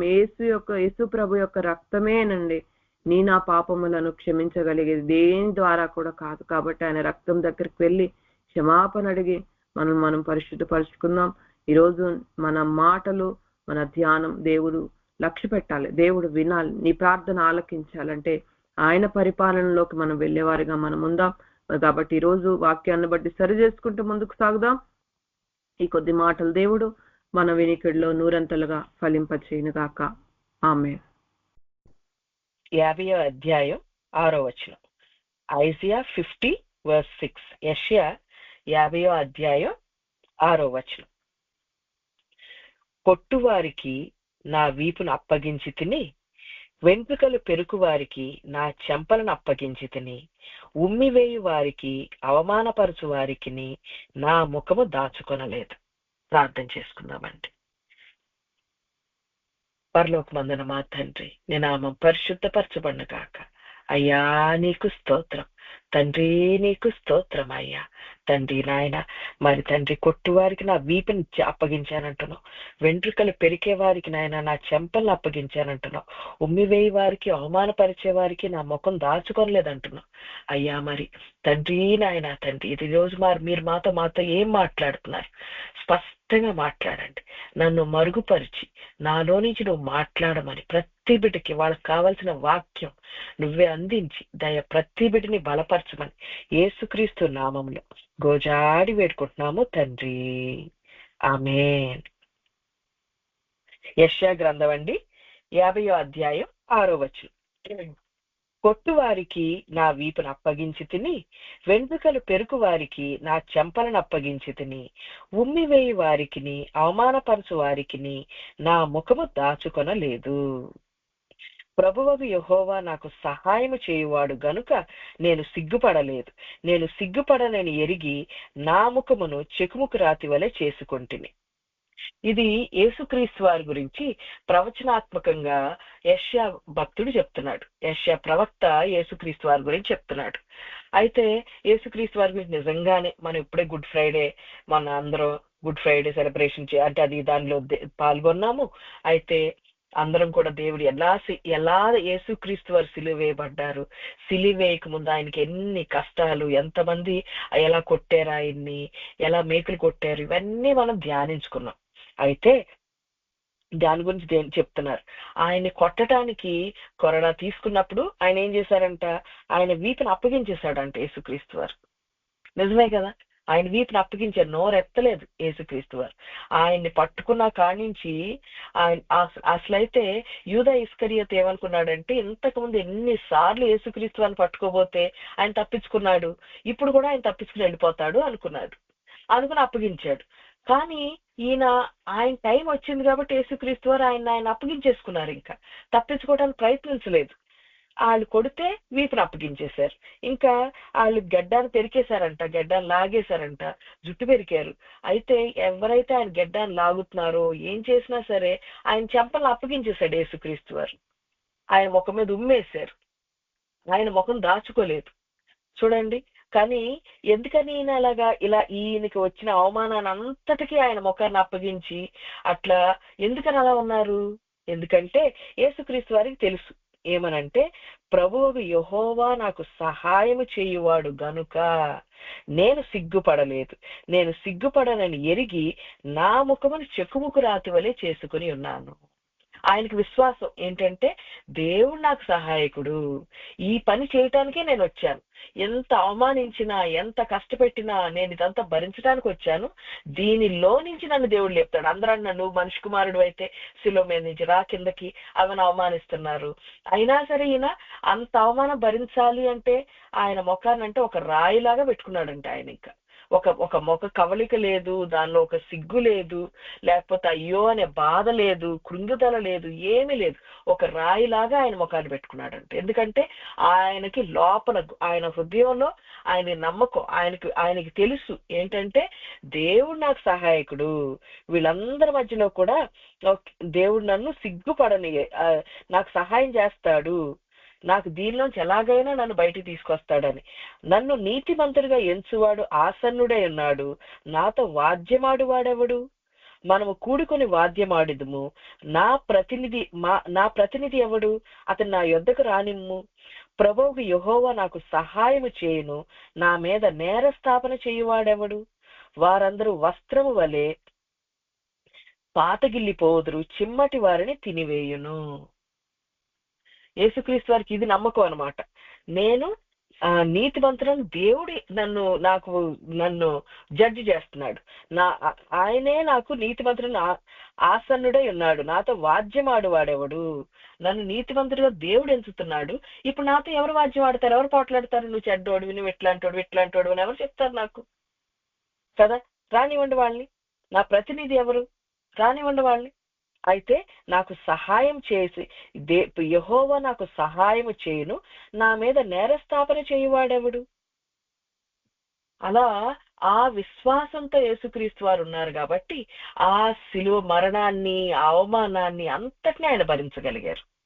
అయితే ఆయన అదంతా భరించిన తర్వాత ఏమైంది ఆయన జీవితంలో మనం చూసినట్లయితే, మనం యెషయా గ్రంథం ఎఫెసీయులకు రాసిన పత్రిక 1వ అధ్యాయం మనం తీస్తే అక్కడ ఆయన తండ్రి ఏం చేశారంట, ఆయన ఉన్నటువంటి మహాశక్తితోటి 1వ అధ్యాయం 19వ వచనం, మన ప్రభువైన యేసుక్రీస్తు యొక్క తండ్రి అయిన మహిమ స్వరూపియగు తండ్రి తన్ను తెలుసుకొనుట యందు మీకు జ్ఞానమును ప్రత్యక్షత గల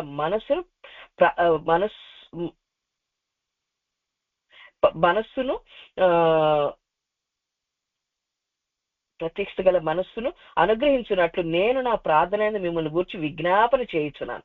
ఆయన ఆ బలాతిశయము చేత క్రీస్తును మృతుల్లో నుండి లేపి సమస్తమైన ఆధిపత్యము కంటెను, అధికారము కంటెను, శక్తి కంటెను, ప్రభుత్వం కంటెను ఈ యుగమందు మాత్రమే గాక రాబో యుగములందును పేరు పొందిన ప్రతి నామము కంటెను ఎంతో హెచ్చుగా పరలోకమందు ఆయన తన కుడి పార్శ్వమున కూర్చుండబెట్టుకొని ఉన్నాడు.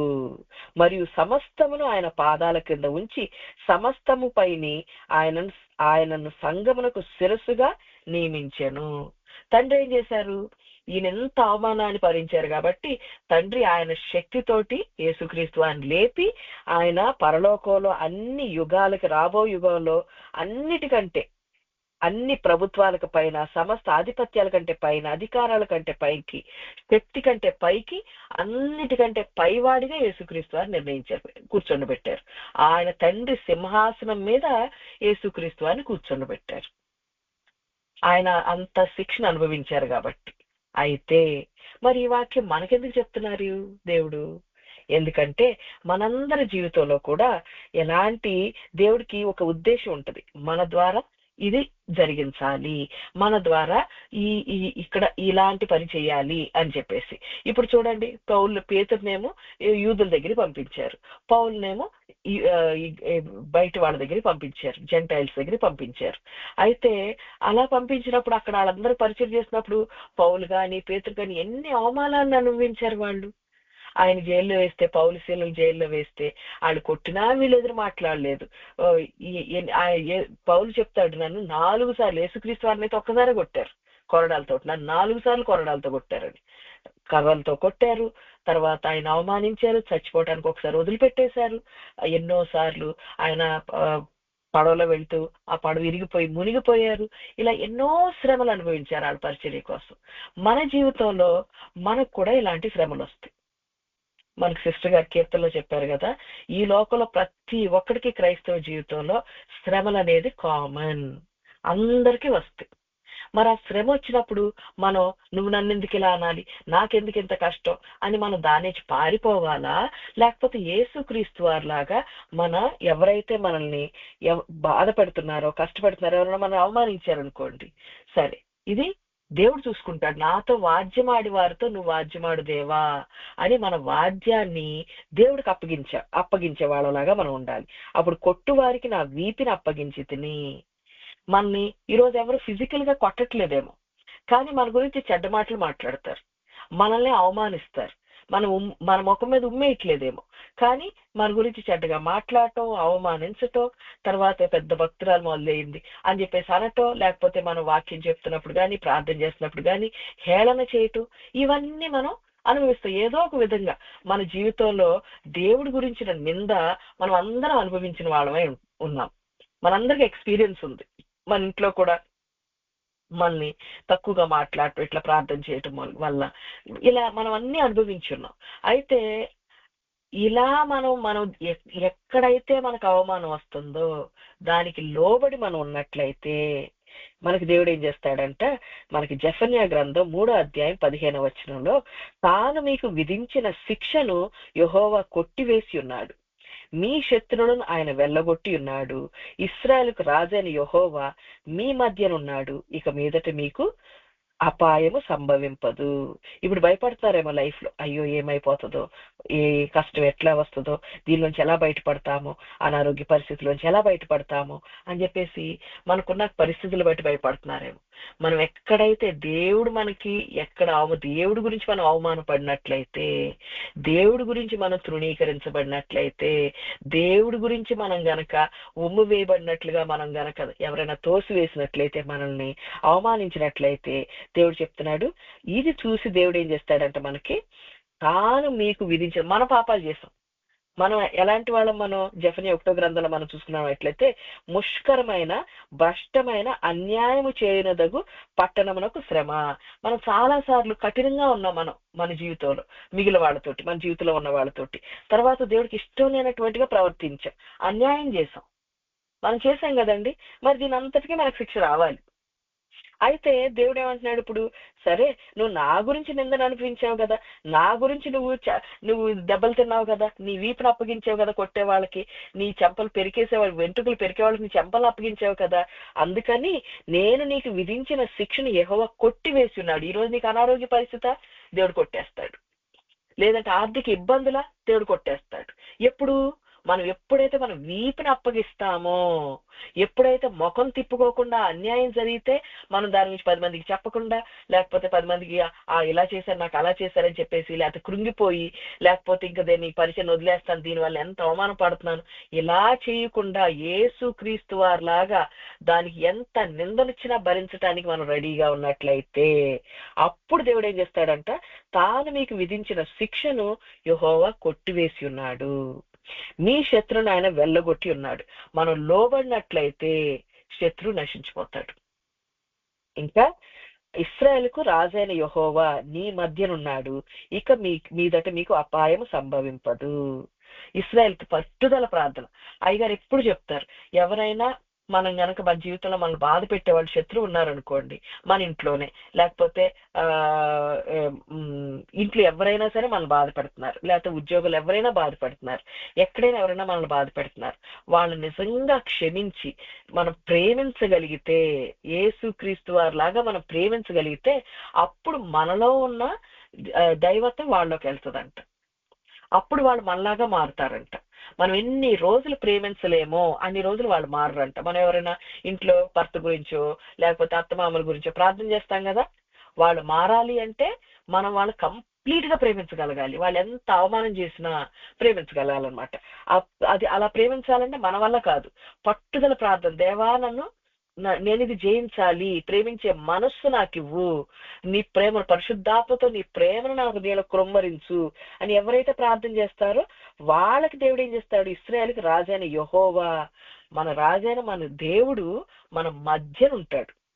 ఉండి ఇంకా మనకి ఏ అపాయం రాకుండా ఆయన కాపాడుతాడు. అయితే మనం రోజు ఏం చేయాలి? మన యాజకులు మన పాపాలు మన క్షమాపణ అడగాలి, మళ్ళీ మనకు అన్యాయం చేసిన వాళ్ళ పాపాలు కూడా క్షమాపణ అడగాలి. మనకు దేవుడు ఏం చెప్తున్నాడు? మనం చాలా సార్లు ఏం చేస్తామంటే, మనం ఎందుకు వీళ్ళు ఇట్లా చేశారు, చెడ్డవాళ్ళని చూసి మనం వ్యసన పడతాం, దుష్కార్యం చేసే వాళ్ళని చూసి మత్సర పడతాం, ఎందుకు వీళ్ళు ఇట్లా చేస్తున్నారు, ఎందుకు వీళ్ళు ఇట్లా చేస్తున్నారు, ఎందుకు వీళ్ళు ఇట్లా చేస్తున్నారు అని చెప్పేసి. కానీ వాళ్ళ గురించి దేవుడు ఏం చెప్తున్నారు? వారు గడ్డి వలె త్వరగా ఎండిపోవదురు. మనకి ఎన్నిసార్లు చెప్తాడో ఈ వాక్యం దేవుడు. అయినా సరే ఎవరి గురించి అయినా బాధపడేటప్పుడు ఎందుకు నన్ను ఇట్లా కష్టపెడుతున్నారు, ఎందుకు వాళ్ళు ఇట్లా నా గురించి మాట్లాడుతున్నారు అన్నప్పుడు ఇది మనం జయించలేని స్థితిలో ఉంటాం. అందుకని దేవుడిని అడగాలి మనం, దేవా నాకు శక్తి నువ్వు, నేను మత్సర పడకూడదు, నేను వ్యసన పడకూడదు, దయచేసి నాకు శక్తి నువ్వు అని రోజు అడిగే వాళ్ళలాగా ఉండాలి. ఎందుకంటే దేవుడు ఈ రోజు మనందరికీ ఏం చెప్తున్నాడంటే, కీర్తన 37:18 ఏమంటున్నాడంటే, ఆయన నిర్దోషుల చర్యలను యెహోవా గుర్తించుచున్నాడు, వారి స్వాస్థ్యము సదాకాలము నిలుచును. నిర్దోషులు ఎవరండి? దేవా నన్ను తెలియక చేసిన పాపాలను క్షమించయ్యా. తెలియక ఎక్కడైనా మనసులో కోపం ఉందేమో, తెలియక ఎక్కడైనా వాళ్ళంటే మన మనసులో తృణీకరిస్తున్నామేమో, అయ్యి నేను తెలియక చేసిన పాపాలను నన్ను క్షమించు, నేను దురభిమాన పాపం నుంచి నన్ను కాపాడు, తెలిసే నేను ఎక్కడ పాపాలు చేస్తున్నానో వాటి నుంచి నన్ను కాపాడు. ఇప్పుడు చూడండి, మనం వ్యసన పడుతున్నాం, మత్సర పడుతున్నాం, దీని నుంచి నన్ను కాపాడుదేవా, దయచేసి దీని నుంచి కాపాడుదేవా అని ఎవరైతే ప్రార్థన చేస్తారో వాళ్ళు నిర్దోషులు. అలా ఎవరైతే ఇట్లా దేవా నాకు సహాయం చేయి, నాకు సహాయం చేయి అని ఎవరు చేస్తున్నారో వాళ్ళ చర్యలను యెహోవా అంటే వాళ్ళు ఎంత శ్రమపడి ఈ ఈ దీనిలోంచి ప్రార్థన చేస్తూ ఈ వ్యసనంలోంచి బయటపడాలని అని బాగా కష్టపడుతున్నారు, అది దేవుడు ఖచ్చితంగా చూస్తాడంట. ఆయన గుర్తిస్తాడు. దాన్ని గుర్తించి ఏం చేస్తాడు? వారి స్వాస్థ్యమును సదాకాలము నిల్చును.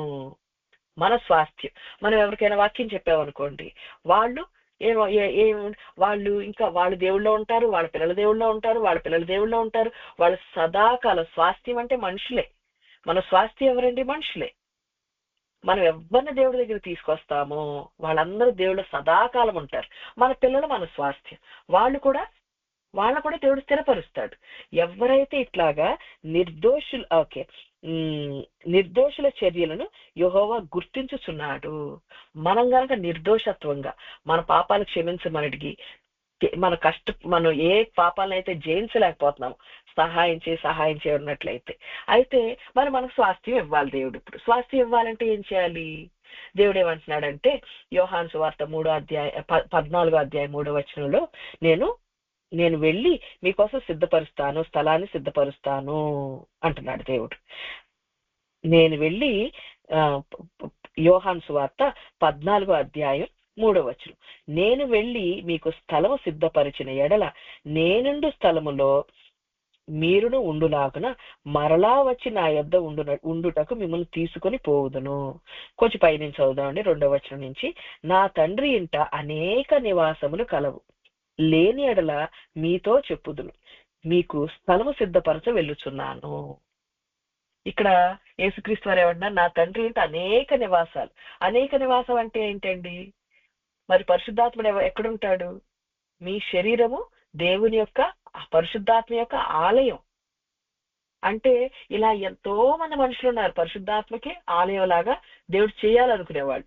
ఇప్పుడు అలాంటి వాళ్ళ దగ్గరికి ఏం చేస్తాడంటే యేసుక్రీస్తు వారు ఎవరినైనా వీళ్ళు నా వైపు తిరగాలి అని కొందరు మనుషులు దేవుడు నిర్ణయించుకున్నప్పుడు ఆ కరెక్ట్ టైం వచ్చినప్పుడు ఏం చేస్తాడంటే దేవుడు వాళ్ళ జీవితంలో కష్టాలు, మనందరి జీవితంలో కూడా అలాగే అయింది. కష్టాలు వస్తాయి, అప్పుడు దాకా సాఫీగా అయిపోయిన లైఫ్ లో ఇబ్బందులు వస్తాయి, కష్టాలు వస్తాయి. అవి వచ్చినప్పుడు మనం ఏం చేస్తాము?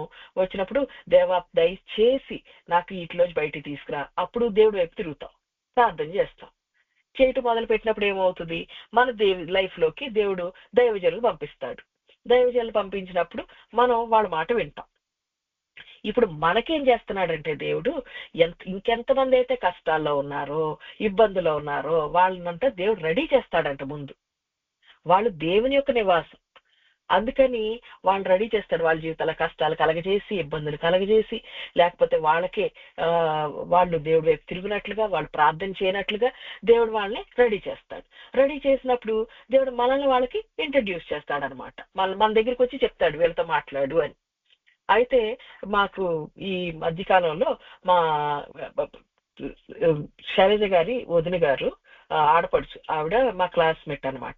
అయితే మా క్లాస్మేట్స్ అందరికీ తను ఒక ప్రేయర్ లైన్ స్టార్ట్ చేశారు. మంగళవారం పొద్దుట, శుక్రవారం పొద్దుట మాకు క్లాస్ ఎంతమంది జాయిన్ అయితే అంతమంది, ఎక్కువ మంది జాయిన్ అవ్వరు, 4-5 జాయిన్ అవుతారు.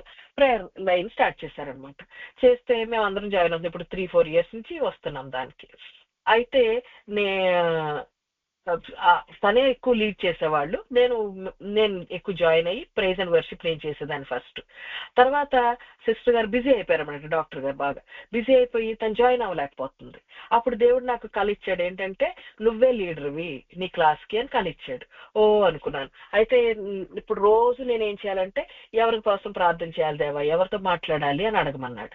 సరే రోజు అడగటం మొదలుపెట్టాను. అడగటం మొదలు పెడితే అప్పుడు మా క్లాస్మేట్ ఒక అమ్మాయి ప్రేయర్లో వచ్చే అమ్మాయి, శాంత నువ్వు ఎవరితోటి ప్రేయర్ చేస్తున్నావు, ఇంతకుముందు ఒక అమ్మాయితో ప్రేయర్ చేసావు కదా, అంతకుముందు ఇంకొక అమ్మాయితో 1 సంవత్సరం ప్రార్థన చేశాను. చేస్తే వాళ్ళ అన్నయ్య ఒక 29 ఏళ్ల నుంచి బాగా ఆల్కహాల్ అంటే ఎక్కువ ఇది తాగటం వల్ల మద్యంలో ఇదైపోయి చాలా అప్పుల పాలయ్యి చాలా ఇబ్బందుల్లో ఉన్నారనమాట. ఆయన అప్పులన్నీ ఆమె తీరుస్తుంది ఇప్పుడు. అయితే తను చాలా దుఃఖంతో వచ్చింది దేవుడి దగ్గరికి. అప్పుడు మేడం గారు, ప్రసన్న మేడం గారు, నువ్వు ఆమెతో ప్రార్థన చేయండి అన్నారు. అయితే రోజు నేను ఒక ఆమెతోటి 10 నిమిషాలు 20 నిమిషాలు ఒక అరగంట ప్రార్థన చేసేదాన్ని. ఈవినింగ్ నైట్ ప్రార్థన చేసేదాన్ని. చేస్తే ఆ సంవత్సరం దేవుడు ఎంత అద్భుత కార్యం చేశాడంటే వాళ్ళ అన్నయ్యకి వాళ్ళ అపార్ట్మెంట్ లోనే కింద ఫ్లోర్ లో ఒక డాక్టర్ ఉన్నారంట. ఆయన ఇట్లా బైబిల్ లెసన్స్ చెప్పడం మొదలు పెట్టారంట.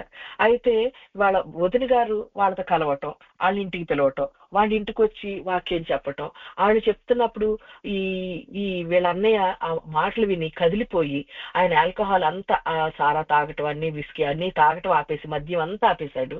అసలు బాగా వాక్యంలో లీనమైపోయి ఆయన 30 ఏళ్ళు వదిలిపెట్టినటువంటి మద్యాన్ని ఆ 1 సంవత్సరం మేము ప్రార్థన చేసేసరికి ఆయన బాగా పరిశుద్ధాత్మను పొందుకున్నాడు. ఆ మద్యాన్ని వదిలిపెట్టేశాడు. ఇప్పుడు ఎప్పుడు చూసినా వాక్యం అంటా ఉంటాడంట. ఉండి పప్స్ తీసుకున్నారు. ఈ మధ్య చాలా శాంతి సమాధానాలు వచ్చినాయి. అయితే మా క్లాస్మేట్ అనింది, నువ్వు తనతో ప్రార్థన చేసావు కదా, తను నాకు చెప్పింది నాతో కూడా ప్రేయర్ చేయండి. సరే మరి దేవుడిని అడిగితే చేయమన్నారు వారానికి ఒక్కసారి. అలా వారానికి ఒక్కసారి అమ్మాయితో చేస్తే తనకు వాళ్ళ నాన్నగారికి అనారోగ్యంగా ఉందని ప్రార్థన చేయటం మొదలుపెట్టాం. తర్వాత తన జీవితంలో ఇబ్బందులు వాటిని ఎట్లా సెటిల్ చేయాలని దేవుడు అమ్మాయితో మాట్లాడుతున్నారు. ఆ అమ్మాయికి మేము ఏ రోజు ప్రేయర్ చేస్తాం ఆ రోజు తనకి కళ వస్తుంది. ఆ కళ గురించి నేను ప్రేయర్ చేసి ఇలా అంటాను, ఇలా ప్రవర్తించాలంట అని ఇప్పుడు తనున్న ఒక కొన్ని పరిస్థితుల్లోంచి తను ఎప్పటి నుంచో కష్టపడుతున్న పరిస్థితుల్లో దేవుడు తను బయట తీసుకొస్తున్నాడు. తర్వాత ఇప్పుడు నేను ఇంకొక మన గ్రూప్ లో పెట్టాను, డాక్టర్ నీతు జయసింగ్ అని. తను కూడా తనకి ఇట్లా కేసు పెట్టేసి 2 years నుంచి ఇది నడుస్తుందంట. అయితే తను కూడా చాలా దుఃఖంలో, ఇంకా ఇప్పుడు నేను నా లైసెన్స్ పోతుంది, నా ఫ్యామిలీ పోతుంది, ఇప్పుడు నన్ను తీసుకెళ్లి జైల్లో పెట్టారంటే నా సంగతి ఏంటి అని చాలా కృంగుదలతో ఉండింది. ఇక అమ్మాయితోటి ప్రేయర్ చేయమన్నారు దేవుడు. అప్పుడు అమ్మాయితో ప్రార్థన చేస్తూ అలా అమ్మాయిని దేవుడి దగ్గరికి నడిపిస్తూ, ఇంకా అంటే అందరు క్రిస్టియన్స్ అయినా సరే దేవుడితో దగ్గరగా ఇప్పుడు దర్శనాలు చూస్తుందో తను అట్లా నడిపించడం జరుగుతుంది అనమాట. వీళ్ళ జీవితంలో వీళ్ళకున్న ఇబ్బందుల వల్ల దేవుడు ముందు వాళ్ళ దగ్గరికి వెళ్ళి వాళ్ళని రెడీ చేశాడు. రెడీ చేసి స్థలాన్ని సిద్ధపరిచాడు దేవుడు. ఇప్పుడు తర్వాత నాకు వచ్చి చెప్పాడు నువ్వు వాళ్ళతో ప్రార్థన చేయి అని. ఇప్పుడు నేను వెళ్ళి అక్కడ ఆయన ఎక్కడైతే దేవుడు స్థలం సిద్ధపరిచాడో అక్కడికి నేను వెళ్ళి నేను కూడా వాళ్ళకి వాక్యం చెప్తున్నాను. ఇప్పుడు వాళ్ళ హృదయంలో నేను ఉన్నాను, దేవుడు ఉన్నాడు, మేమిద్దరం కలిసి ఉంటున్నాం అక్కడ. దేవుడు ఏ మాట చెప్తే నేను వాళ్ళకి ఆ మాట చెప్తున్నాను. అలా చెప్పటం వల్ల ఏమవుతుంది, మన స్వాస్థ్యం. ఇప్పుడు వీళ్ళందరూ నేను ఎవరికైతే వాక్యం పరిచయం చేస్తున్నానో వీళ్ళు నాకు స్వాస్థ్యం. వీళ్ళ తర్వాత వాళ్ళు దేవుళ్ళో బలంగా ఉంటారు, తర్వాత వాళ్ళ పిల్లల దేవుళ్ళో బలంగా ఉంటారు, వాళ్ళ పిల్లల దేవుళ్ళో బలంగా ఉంటారు. అలా ఆ స్వాస్థ్యం నిత్యం నిలుస్తుందంట. అంటే ఇప్పుడు నేను ఎవరికి పరిచయం చేస్తున్నానో వీళ్ళందరూ కూడా పరలోకానికి వెళ్తే నిత్యరాజ్యం కదా వాళ్ళు ఉండేది. అలా మనం ఎప్పుడైతే దేవుడికి దేవా నన్ను ఎవరైతే బాధ పెడుతున్నారో వాళ్ళ మీద నేను మనసు పెట్టను, నేనెవరికి పరిచయం చేయాలో అది మాత్రం నాకు చెప్పు. నన్ను బాధ పెట్టే వాళ్ళకి నేను ఈప అప్పగించేస్తాను, నా జుట్టు పెరికే వాళ్ళకి నా చెంపలు అప్పగించేస్తాను, నన్ను అవమానిస్తున్నారేమో, నన్ను కృంగుపరిచే మాటలు మాట్లాడుతున్నారేమో, నేను దాని గురించి నేను వాళ్ళకి బదులు సమాధానం ఇవ్వను, నా మీద ఉమ్ము వేస్తే నా ముఖం దాచుకోను అని మనం గనక ఎప్పుడైతే ఒప్పుకుని, కానీ దాని గురించి నేను ధ్యానం చేయనయ్యా, నేనేం చేయాలి చెప్పు అని దేవుడి వైపు మనం తిరిగినట్లయితే ఆయన వెళ్ళి మన కోసం మనుషులు సిద్ధపరుస్తారు. వాళ్ళకి ఏ మాటలు చెప్పాలో మనకు చెప్తాడు, అది లేకపోతే ఎలా ప్రార్థన చేయాలో మనకు నేర్పిస్తారు. అప్పుడు మనం వాళ్ళకి ప్రార్థన చేయటం వలన వాళ్ళ దగ్గర వాళ్ళ హృదయంలో దేవుడు, మనం కూడా వాళ్ళ హృదయంలో ఉంటాం. అలా దేవుడు మన కోసం స్థలాన్ని సిద్ధపరిచి, మళ్ళీ ఇంకోసారి చూద్దాం, నా తండ్రి ఇంట అనేక నివాసములు గలవు, లేని ఎడల మీతో చెప్పుదును, మీకు స్థలము సిద్ధపరచు వెళ్ళుచున్నాను. నేను వెళ్ళి మీకు స్థలము సిద్ధపరిచిన ఎడల నేనుండు స్థలములో మీరును ఉండులాగున మరలా వచ్చి నా యొద్ద ఉండుటకు మిమ్మల్ని తీసుకొని పోవుదును. దేవునికి స్తోత్రం. అయితే మన జీవితంలో ఉన్న వాళ్ళ గురించి మనం ఏమనుకుంటామంటే, మరి వీళ్ళు చాలా పాపులు కదా, ఎట్లా వీళ్ళు మరి మారతారా నిజంగా, మరి మనకు చెప్పిన వాళ్ళందరూ, దేవుడు నిజంగా చెప్పిన వాళ్ళందరూ మారతారా లేరా అని మనకు ఒక టెన్షన్ ఉంటది. అయితే దేవుడు ఏమంటున్నాడంటే, రోమీలకు రాసిన పత్రిక 5వ అధ్యాయం 16వ వచనంలో, మరి ఆదాము ఒక్కడ పాపం చేయటం మూలాన లోకం అంతటి మీదకి మరణం వచ్చేసింది, అందరం చనిపోవాల్సి వచ్చింది. అయితే మరి అందరి మరణాన్ని దేవుడు ఎన్నో తప్పులు అలానే మనం కూడా తప్పులు చేసాం, మనందరం పాపం చేయటం వల్ల మనం కూడా మరణం వచ్చేసింది. అయితే ఎన్నో తప్పుల తర్వాత మరియు పాపము చేసిన యొకని వలన శిక్షావిధి కలిగినట్లు ఈ దానము కలగలేదు. ఏలయనగా తీర్పు ఒక అపరాధ మూలముగా వచ్చినదై శిక్షా విధికి కారణమాయను. అందరం పాపం చేయటం మూలాన తీర్పు వచ్చేసి అందరూ శిక్షా విధికి కారణమైపోయారు. అయితే దేవుని కృప ఏమైపోయింది, కృపావరమైతే అనేకమైన అపరాధముల మూలముగా వచ్చినదై మనుష్యులు నీతిమంతులుగా తీర్చబడుటకు కారణమాయను. మరి మనల్ని బాధ పెట్టేవాళ్ళు వీళ్ళందరూ కూడా మనం ఏమనుకుంటాం, వీళ్ళందరూ కూడా ఎంత చెడ్డవాళ్ళు అనుకుంటాం. అయితే మనం గనక వాళ్ళ గురించి దేవా వాళ్ళని క్షమించు, యేసుక్రీస్తు వారి శిలువ మీద ఎట్లా అన్నారండి, ఏం చేస్తున్నారు వాళ్ళు ఎరగరు గనక వాళ్ళని క్షమించు అని మనం అన్నట్లయితే మనల్ని బాధ పెట్టే వాళ్ళ జీవితంలో కూడా ఇలాంటి కృప దేవుడిస్తాడు. వాళ్ళు మారటానికి దేవుడు కృపిస్తాడు. ఎన్నో తప్పులు చేసిన తర్వాత మనం కూడా మన జీవితంలో ఎన్నో తప్పులు చేసాం, తర్వాత మన కృప దొరికింది, ఈ రోజు మనం దేవుళ్ళో ఉండగలుగుతున్నాం. అలా ఈ రోజు మనల్ని బాధ పెట్టే వాళ్ళకు కూడా మనం గనక దేవ వాళ్ళకి క్షమించు అని ఇలా మనం ప్రార్థన చేసినట్లయితే వాళ్ళ జీవితంలో కూడా వాళ్ళు కృప పొందుకుంటారు.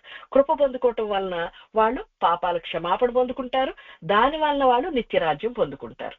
అందుకని ఈరోజు దేవుడు మన జీవితంలో మనల్ని ఎవరైతే బాధ పెడుతున్నారో, ఈ వాక్యం గురించి ఎక్కడైతే మనం తృణీకరించబడుతున్నామో, ఎక్కడైతే మనం హింసకు గురవుతున్నామో మాటల ద్వారా కానీ చేష్టల ద్వారా కానీ, లేకపోతే మనల్ని తక్కువగా మాట్లాడటం వల్ల కానీ, ఎక్కడైనా దేవుడి గురించి మనం ఏదైనా ఇట్లా పర్సిక్యూషన్ కి మనం కనుక అనుభవించినట్లయితే, మనల్ని తృణీకరించబడినట్లయితే, బాధపడినట్లయితే, ఈరోజు మనం ఏం చేసేవాళ్ళలాగా ఉండాలి, దాన్ని ముఖం తిప్పుకోవద్దు. ఎవరైనా నిన్ను కించపరిచినప్పుడు ఎందుకు వాళ్ళు ఇట్లా చేస్తారు, లేదు నేను అలా కాదు, నేను ఈ వాక్యాన్ని వదిలేస్తాను, ఇంకా ఈ పరిచయం వదిలేస్తాను, నేను ఇంకా ప్రేయర్ లేని మానేస్తాను, ఇలాంటివి కాకుండా నువ్వు ముఖం తిప్పుకోకుండా ఆ కష్టాన్ని నువ్వు భరించినట్లయితే మన మీద దేవుడు ఏ శిక్ష వేయాలనుకుంటున్నాడో ఆ శిక్షను కొట్టేస్తాడంట. కొట్టేసి మన శత్రువులు ఆయన వెళ్ళగొట్టేస్తాడంట. మరి మనకు శిక్ష కావాలా? శిక్ష నుంచి తప్పించుకుందామా? తప్పించుకోవాలంటే ఈ రోజు మనకు వచ్చే కృంగుదలని అన్నిటిని భరించే వాళ్ళలాగా ఉండాలి. మనం అలా చేసినట్లయితే మన చర్యలను దేవుడు గుర్తిస్తాడంట. మన స్వాస్థ్యాన్ని సదాకాలము ఆయన నిలుపుతాడంట. మరి మన స్వాస్థ్యం నిలవాలంటే దేవా నేనేం చేయాలి? నన్ను ఇక్కడ వీళ్ళు ఇక్కడ కించపరుస్తున్నారు, నన్ను ఇక్కడ బాధ పెడుతున్నారు, ఎందుకు ఇట్లా అని బాధపడకు, నేనేం చేయాలి దేవా అని అడిగినట్లయితే దేవుడు మన కోసం వెళ్ళి ఏం చేస్తాడు? నేను వెళ్ళి మీకు స్థలము సిద్ధపరిచిన ఎడల నేనుండు స్థలంలో మీరు ఉండులాగున మరలా వచ్చి నా యొద్ద నుండినకు మిమ్మల్ని తీసుకొని పోవుదును. అలా దేవుడు ఎవరినైతే రెడీ చేశారో వాళ్ళ దగ్గరికి మనం నడిపిస్తాడు. మనం వాళ్ళకి పరిచయం చేయటం వలన వాళ్ళు మన మనుషులు అయిపోతారు. అప్పుడేమవుతుంది? మన స్వాస్థ్యం సదాకాలం ఉంటుందంట. అయితే మరి వాళ్ళన్ని పాపాలు చేస్తున్నారు కదా అని అనుకుంటే అనేకమైన పాపాల తర్వాత పాపం వల్ల శిక్షా విధి వచ్చింది. వాళ్ళ మీద మళ్ళీ శిక్ష వస్తుంది. మనకు బాధ పెట్టే వాళ్ళని మనం పాపం చేసినా శిక్ష వస్తుంది. కానీ అనేకమైన పాపాల తర్వాత దేవుని యొక్క కృప వచ్చి మనందరినీ నీతిమంతులుగా పరిగణిస్తుంది. మన అపరాధం మూలముగా వచ్చిన మనుషులు నీతిమంతులుగా తీర్చబడుటకు కారణం ఆయన. మనందరం దేవా నేను తప్పు చేశాను అన్నప్పుడు మనందరం ఎలా అయితే నీతిమంతులుగా తీర్చబడ్డామో దేవుని కృప వలన ఆయన ఈపుని అప్పగించాడు, చెంపలను అప్పగించడం వల్ల మన నీతిమంతులుగా అయ్యాం. ఈ రోజు మన శిక్షని మనం తృణీకరించకుండా అంగీకరించినట్లయితే మన ద్వారా ఎంతో మంది దేవుడి రక్షణలోకి వస్తారు. యేసుక్రీస్తు వారి శిలువ మరణం ద్వారా మనందరికీ రక్షణ వచ్చినట్లుగా మన జీవితంలో వచ్చే శిక్ష ద్వారా మన జీవితంలో మనం ఎక్కడ పర్సిక్యూషన్ అనుభవిస్తున్నామో దాని ద్వారా ఎంతో మంది దేవుడి వైపు ఆకర్షించబడతారు. దేవుడి వాక్యాన్ని దీవించును గాక. ప్రార్థన చేసుకుందామండి. పరలోకమందున మా తండ్రి, నీ నామం పరిశుద్ధపరచబడును గాక. దేవా నీకు స్తోత్రం అయ్యా, నీకు స్తోత్రం తండ్రి, నీకు స్తోత్రం అయ్యా.